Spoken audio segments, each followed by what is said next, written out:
Welcome to another edition of the Arizona Wildcats Insiders Podcast. I'm your host, Troy Hutchison, and we are getting close to the college football season. Arizona will kick off its 2025 college football season against Hawaii in the U of A's season opener at Arizona Stadium on TNT on August 30th. We're exactly 24 days out from the start of the season, meaning we're in the middle of training camp. Arizona is getting geared up for the season with Brett Brennan in year two, changes on the coaching staff, new offense coordinator Seth Dagey, new defense coordinator Danny Gonzalez, who's promoted, new defensive line coach Joe Salavea, new linebackers coach, new tight ends coach, new special teams coach, ton of new coaches on the coaching staff, new faces in the locker room in terms of the roster with transfers, incoming freshmen. Arizona has a total around 50 to 60 new faces on the team in terms of the transfer portal and the incoming freshman class. But the same as last year, in the last couple of years, Noah Fifita will still be the guy at the helm for the Wildcats after a disappointing 2024 season where Arizona went 4-8. And Noah had 18 touchdown passes to his 12 interceptions to go along with 28 sacks. The Wildcats are looking to get back on their winning track, trying to get to a bowl game and end the season on a high note. You look at the schedule, and the play is kind of favorable to Arizona in terms of eight games in the state of Arizona out of the 12 regular season games with 4 road games. It is, 5 road games, the other one being ASU in terms of in the state. So it's a very favorable schedule for Arizona. But let's talk about training camp.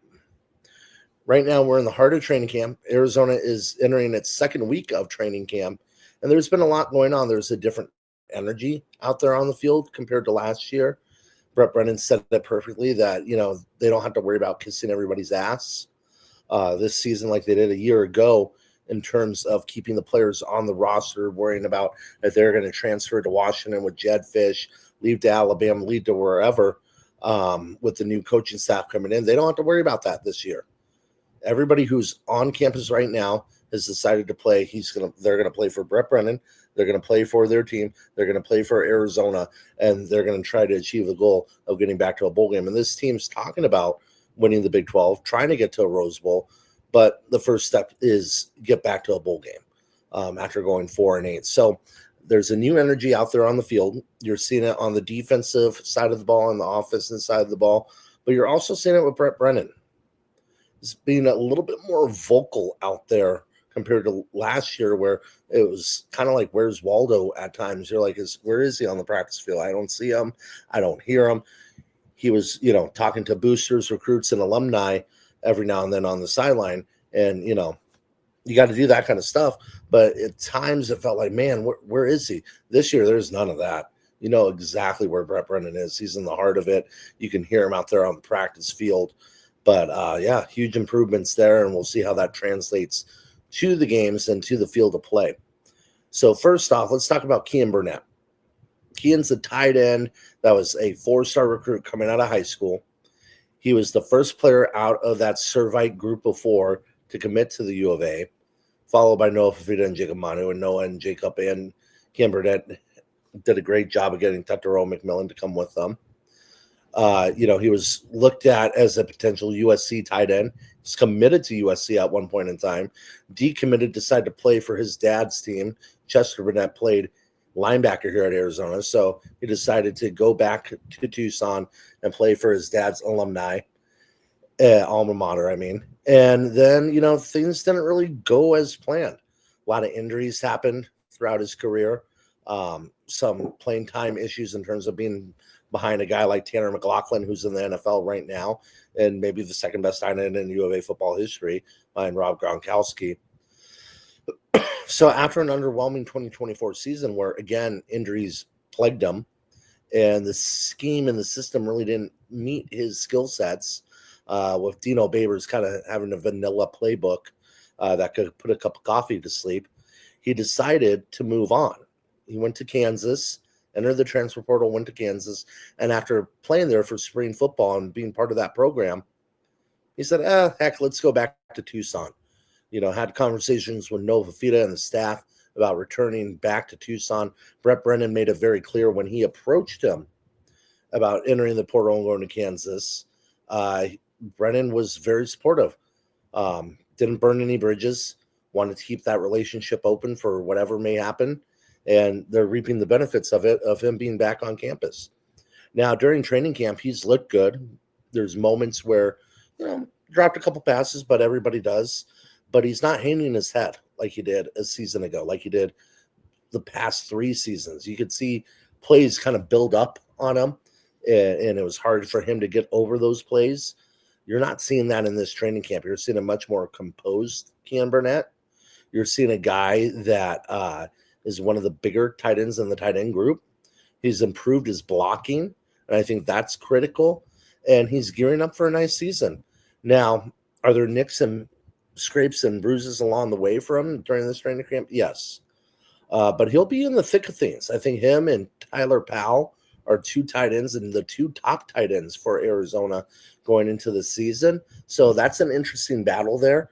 I'd probably lean with Tyler Powell a little bit, but Cam Burnett is right there. And I think in this Seth Stagey offense, you're going to see a rotation of tight ends. I don't think you're going to just see one for, 70, 80, 90 plays in a game.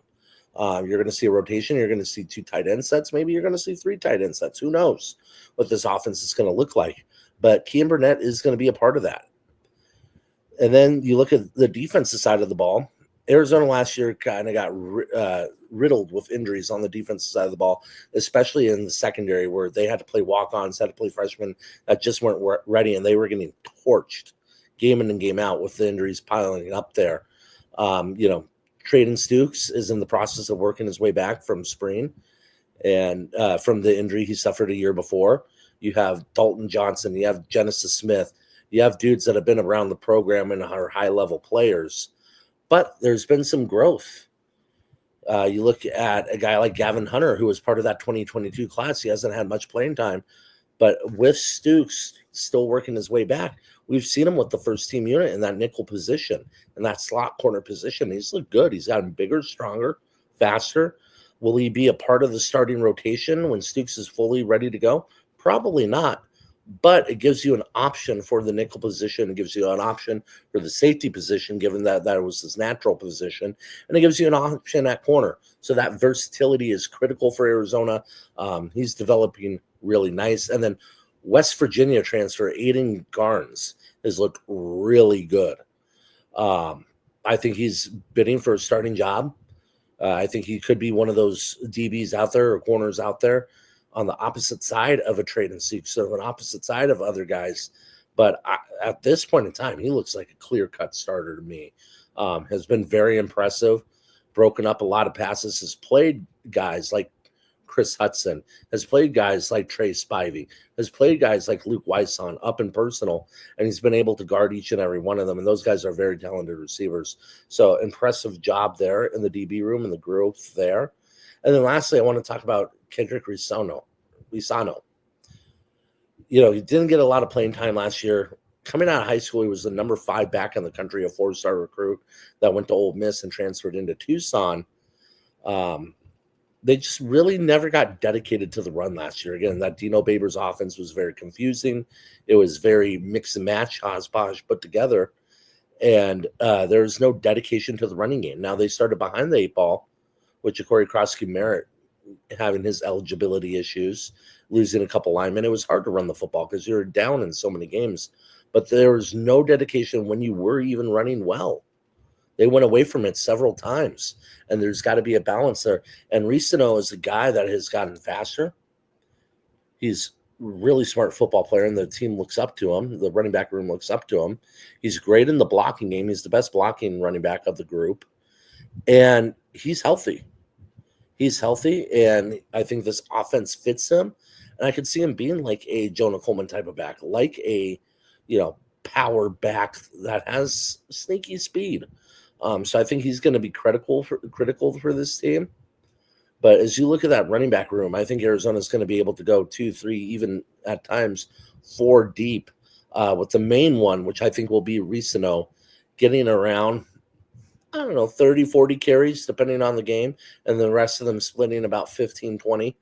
But there's going to be opportunities for him to shine. And I think this offense meets his skill set, and he's gotten better as a receiving tight end as well, or receiving running back as well. So we'll have more camp updates as we go along through training camp and get closer to the 2025 college football season. Be sure to follow us on Twitter at Arizona Wildcats on SI, or my Twitter at THutch1995, and go to the website Arizona Wildcats on SI and click on those articles, read those articles, share those articles, and let us know your thoughts of this upcoming season.